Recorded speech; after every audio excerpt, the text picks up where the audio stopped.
16, San Pablo no se refiere al Nuevo Testamento, se refiere al Antiguo Testamento. ¿A qué Antiguo Testamento se refiere San Pablo? Al Antiguo Testamento, traducción griega. Código de Alejandría, la Septuaginta le llamaban también. ¿Y qué con eso? Muy bien.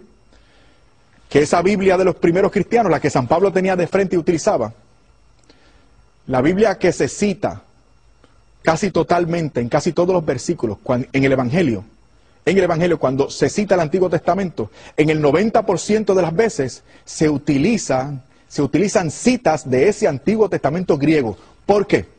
Porque era la Biblia de los primeros cristianos, la Biblia griega. ¿Y qué con eso?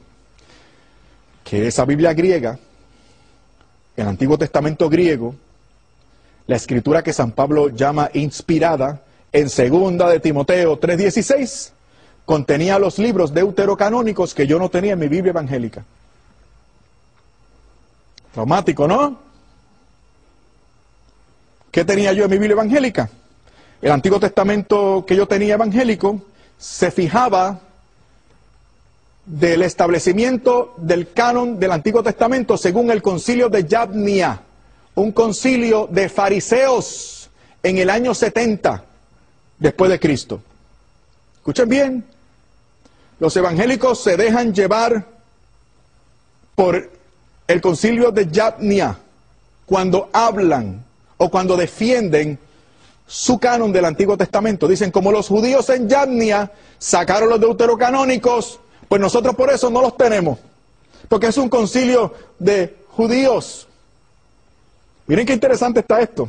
El concilio de Yabnia no fue un concilio cristiano, fue un concilio judío, fue un encuentro entre fariseos para declarar, según ellos, según su criterio, cuáles eran los libros del Antiguo Testamento que tenían que utilizarse.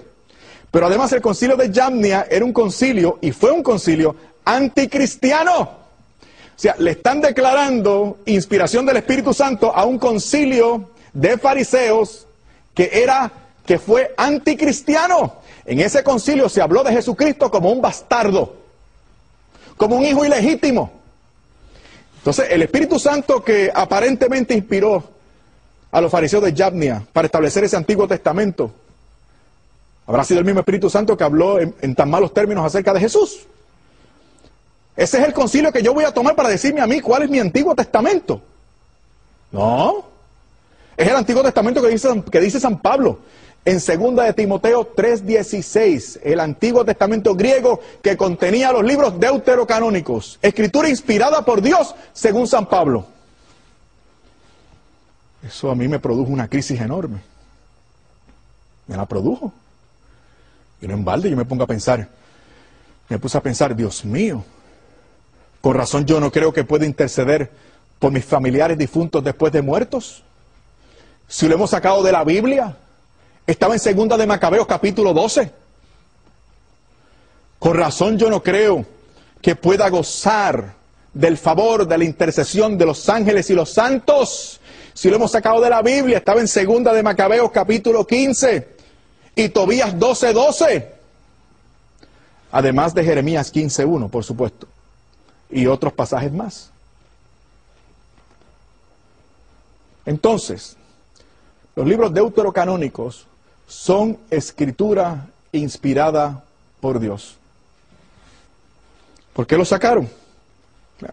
Lo sacó Martín Lutero. ¿Por qué? Porque Martín Lutero no tenía el criterio apostólico, porque se fue de la comunión de la iglesia. Yo no sé si estaba bien o mal intencionado, eso no es mi problema, a mí no me toca juzgar. Yo no soy Dios. No, Dios me libre. Allá él con Dios. Pero aunque haya estado bien intencionado, metió la pata, porque no tenía ese criterio de autoridad. ¿Cuál fue su criterio de autoridad? El criterio de autoridad de él fue él mismo. Él dijo, aquí el Espíritu Santo me reveló que toda la Biblia hay que interpretarla y abordarla según mi idea de la justificación por la fe. Una justificación por la fe que ya habíamos dicho, se le fue añadida la palabra sola al margen de la Biblia, que el doctor Lutero utilizaba para estudiar. Le añadió, el justo vivirá por la fe, y le añadió, sola, aquí está el criterio de autoridad.